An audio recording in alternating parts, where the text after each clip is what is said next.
Здравствуйте! Сегодня у меня в гостях чудесный тренер по ненасильственному общению, конфликтолог, медиатор, коуч из Германии Nayoma Haen. Что такое эмпатия? Что такое сострадание? И почему эмпатия так важна для мира, по мнению Наёмы? Dear Nayoma, what is, in your opinion, empathy? And why is it so important for the world? Thank you, Katya, for asking. Empathy is something that has become very central in my life and my work and also in my interests. What I learned from Marshall Rosenberg, who was the founder of nonviolent communication, and he always said that empathy is like the central piece. Empathy, presence, and patience actually are the central qualities for nonviolent communication. And his definition of empathy was it's just the focus on what's alive in you and in me. And I've been trying to get a deeper understanding of this.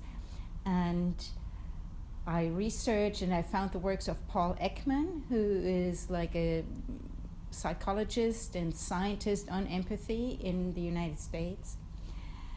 And I realized that the definition for Marshall worked because he was so in love with that which is alive in you and in me. But that, strictly speaking, empathy is just means to feel what somebody else feels. So Paul Ekman discerns between cognitive empathy is, I understand, okay, your mother died, so I understand you're sad. So, not much emotional quality happening there. And then there is cognitive empathy, and my favorite example for that are tears in the movie theater. It's like I sit there and cry. I'm not going to jump on the screen and, save the person there. But still, like my mirror neurons are working. So I feel emotions. And then there's this third quality of empathy, which Paul Ekman calls compassionate empathy. And you might as well just call it compassion. And which really seems to me what Marshall was talking about with empathy. And this is, I understand what's going on for you, I feel with you, and I feel compelled to act towards the well-being of whoever is involved, myself or you or whoever is involved. And this action can mean I'm willing to give my full awareness to you. I'm willing to, even though you might be going through uncomfortable feelings, I'm willing to give you my full attention with my head and my heart. Because naturally, we tend to want to move away from uncomfortable feelings, both in ourselves and others. Like when people walk past a homeless person on the street, most people actually experience a very brief moment of empathy. It's like they get this little shock, oh my God, it must feel so bad to be in the position this person is, but they don't want to feel it. They don't go to compassion. They don't go to, I want to do something to make this person feel better. But they move away from the uncomfortable feeling and walk past them. So that's why quite a few trainers have shifted to calling nonviolent communication compassionate communication. Mm-hmm. And why do I think empathy is so important these days?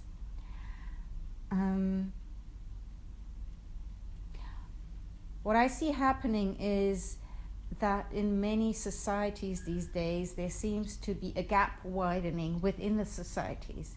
It's not even so much like in the past we had, conflicts between different nations or different people. But these days it seems like there's a division happening inside any given society. And So we're losing contact with each other. And empathy or compassion, as I just explained, compassion to me is like the way to bridge this gap. You know, what can we do? What can I do to counteract this drifting apart? And it's about making contact. There is this there's this psychologist and brain researcher, Joachim Bauer, in Germany. He has published many books, and one of them is about the origins of aggression, of violence. And he studied many researches and studies from all over the world. And what he found is that there's actually not an aggression drive, but a motivational drive in humans. And that drive is fed by acceptance, fairness, and cooperation. So when our needs for acceptance, fairness, and cooperation are met, we tend to be peaceful people. So, you know, it's like when we get humiliated, our need for acceptance is not met, and we tend to react, you know, and then depending on our type, we either react with depression or with aggression. Or when, you know, we have exclusion or marginalization. When we have exclusion or marginalization, then our need for cooperation and participation is not met. Or when we have an unequal distribution of resources, our need for fairness is not met. And it's interesting to me to see that apparently humans can tolerate a certain amount of inequality, like unequal distribution of resources. Specifically, if there's transparency about why that is so. Like, okay, so, you know, my boss, I see that she's carrying much more responsibility. I also see that she's had much more education. I see that she might have a specific talent for holding many different aspects in her mind, and that she's really putting that talent towards the best of all of us. So I might be in acceptance for her to get a certain amount more of a salary than I do. But if the difference is too big, then we have civil unrest. And I see empathy being something that contributes to all these three qualities.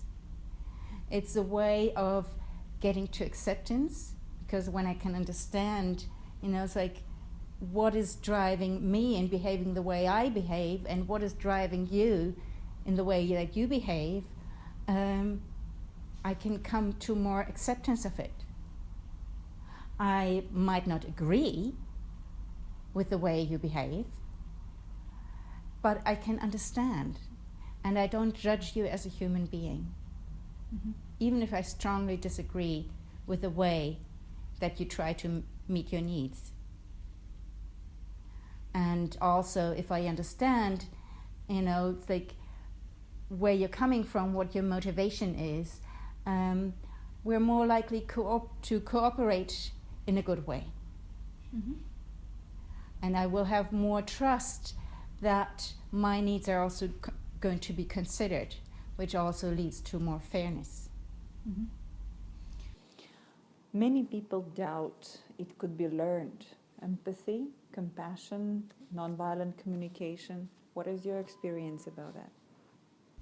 Oh, I totally trust and that it can be learned. I mean, it's proven scientifically that empathy can be learned. It's like every human being has the ability for empathy. We're born with that. But then there's a certain time window in our childhood when this ability needs to be nourished. And then that's different, of course, in every biography. But it can still be learned later. So it's a practice. And one of the practices is using nonviolent communication by putting myself into the shoes of the others, not just with my mind, as I just said, but also with my heart. Like really feeling what it must be like to be in the situation this person is. Like if I would really allow myself to feel what it must be like to be in the body and in the position of that homeless person on the street there, how could I possibly walk past them?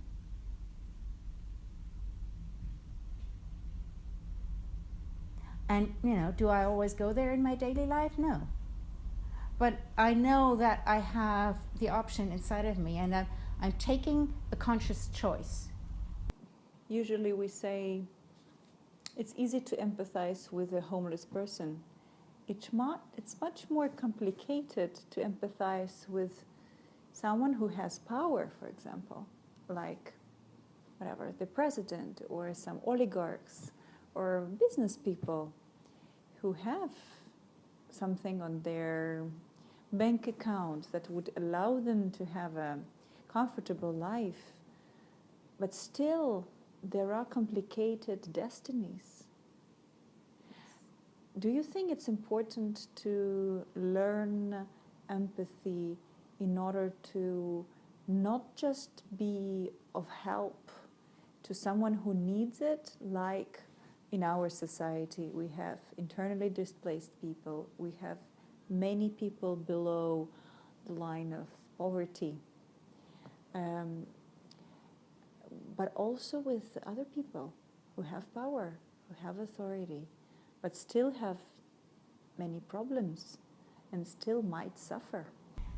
It is more difficult with people in a position of power, because one of our very intense needs is, in German we have the word Wirksamkeit.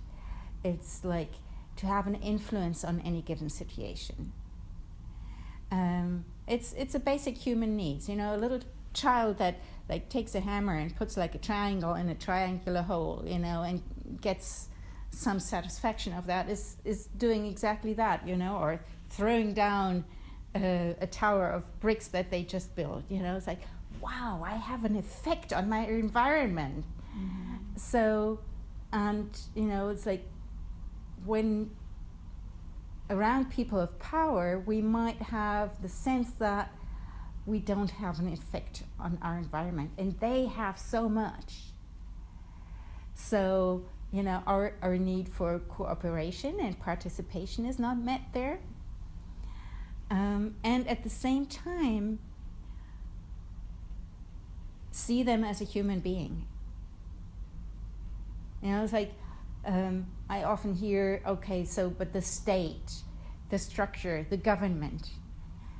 And there is some truth in that. Yes, there are structural things that support, you know, difficult situations for people, and they need to be changed, according to my opinion anyways.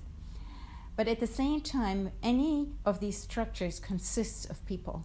So I believe like one of the most dangerous things we can do is dehumanize people. Because then I think we've already lost. So if I don't see the human being in the other anymore, and even if it is the president, and even if it is a person who uses their power in a way that really is not in accordance with my values, if I stop seeing them as a human being, I become a victim. And then I've really lost all ways of influence.